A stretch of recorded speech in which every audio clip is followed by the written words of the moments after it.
What is the point, Honorable Vice President? Ang sinasabi ko sa inyo, bakit nyo kine-question ang due process? Tanungin nyo ang appointing authority, bakit niya tinanggap ang resignation?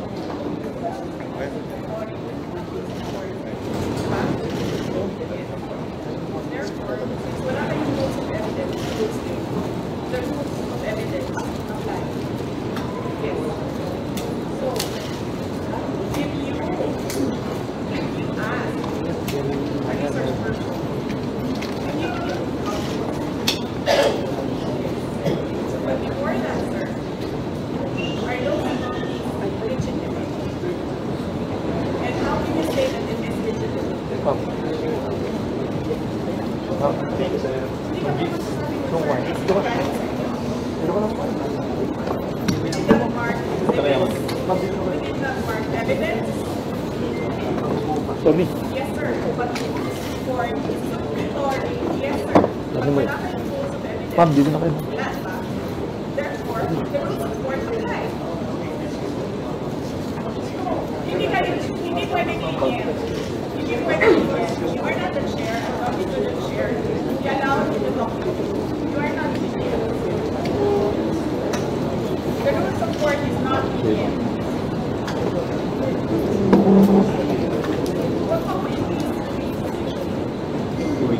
Yeah,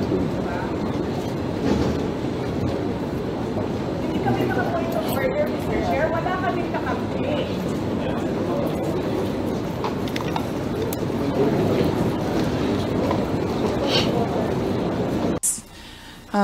Mr. Chair, the position of Undersecretary and Assistant Secretaries and other appointed positions are positions of trust and confidence by the appointing authority. The resignation letters of the USEX and the ASEX of DepEd were accepted by the appointing authority. And who is that? Mr. Chair? The President of the Republic of the Philippines. Yes.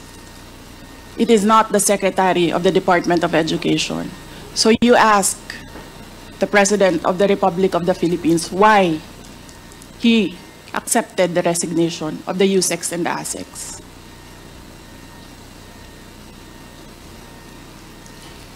What is the point, Honorable Vice President? Ang sinasabi ko sa inyo, bakit nyo kine-question ang due process?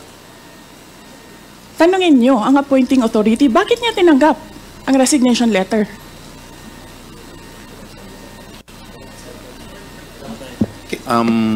Madam Vice President, Yes, sir. we will, wala pa po tayo dun sa usapin na yun. Sa anong usapin, Later sir? later po sa binabanggit po ninyo. Sa anong Wala pa usap- po tayo sa period of interpellation. Bubuksan ko pa lamang po ang period of interpellation. Yes, sir. Nandun na kayo sa topic. Hindi po tayo nag-i-interpellation ngayon. Madam Vice President, nag-uusap po muna ang mga miyembro. Yes, so, sir. please do respect. Yung Yes, mga, I am very respectful. I am dovetailing from Congressman Marcoleta. The appointing authority is the President of the Republic of the Philippines. Why are you questioning due process in a discussion of resignation of USEX and ASEX? Wala pa pong nagtatanong about that, Madam Vice President. Sir, kinontempt nyo Madam- na, sir, dinetain nyo na yung tao for due process. Madam Vice President, Sir, nasa loob ng detention ang tao because you questioned due process. Asaan ang explanation ng due process ninyo doon? Nasaan? Madam Vice Tinanong President, kita kanina. I'm sorry, sir. Tinanong kita kanina, sino ang appointing authority? USEC ng ASEC. Anong sagot mo? Secretary. Hindi mo pa po- alam. Hindi pa po ako nagsumasagot. Hindi mo. Nakita kita, sumagot. Camera. Kita kita sumagot. Sinabi mo, Chairman, Secretary. motion to Hindi suspend ninyo for alam 5 lahat minutes. 1 na minute, ang reset. nag-a-appoint One ay minute President. suspension is declared by the chair.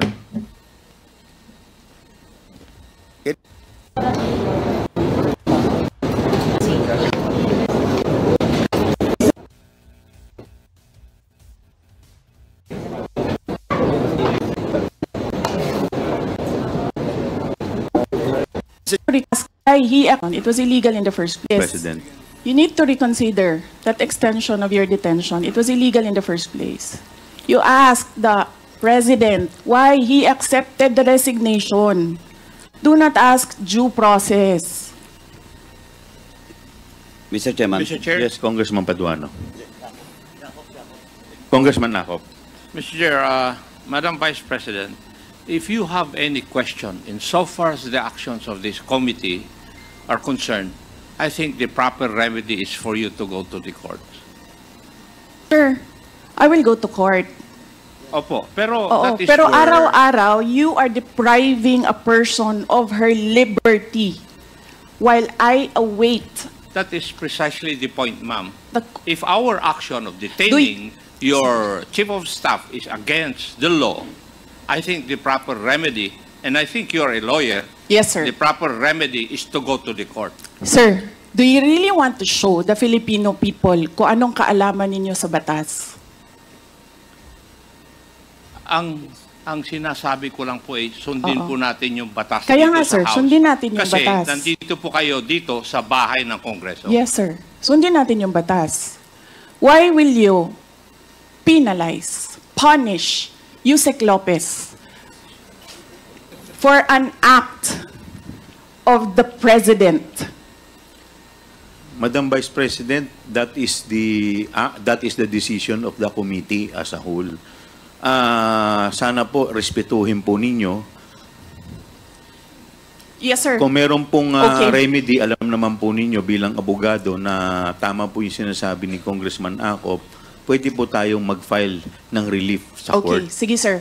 Tinutulungan ko lang kayo, sir, kasi napapahiya ang Pilipinas. Ganito ba ang House of Representatives? Tinutulungan ko lang kayo. Maraming salamat po, Madam Vice President. With all due respect, Yes, Mr. Chair, Congressman Mr. Chair, I move that we Deputy strike Speaker out. Yeah, I move that we Suarez. strike out that last comment said about the House of Representatives. I don't think that is warranted. Neither is it fair to make statements such as that. So move, Mr. Chair. Second. Is there any objection? Hearing none, the motion is carried. And Mr. Chairman, Yes, may Congressman we Dan remind all the Fernandez. resource persons to address the chairman kasi nakakawala po ng respeto sa committee na to kung hindi po natin i-address ang chairman. Maraming salamat po, Mr. Chair. Thank you. We will now continue to the next item in our agenda. We will now proceed to the interpellation proper. The first to interpolate is the Honorable Congressman Akop.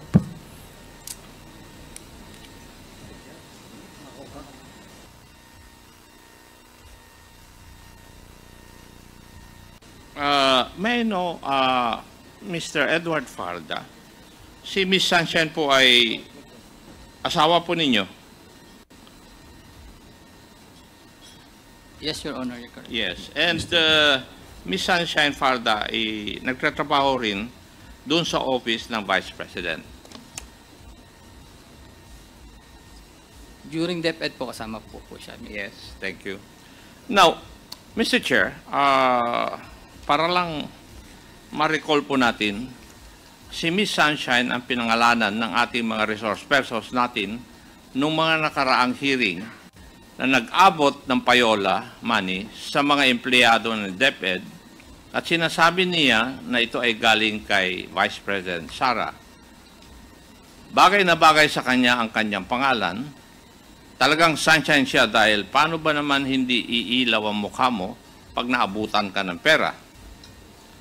Meanwhile, si Mr. Farda naman ang pinapangalan nung nakaraang hearing na nung una ay nagproproseso ng payola money through land bank payroll accounts ng field personnel, pero due to supposed security reasons, hiningi niya ang personal ATM account numbers para doon na lang ipapadala ang payola ng field personnel, effectively bypassing the official documentation of all the transactions.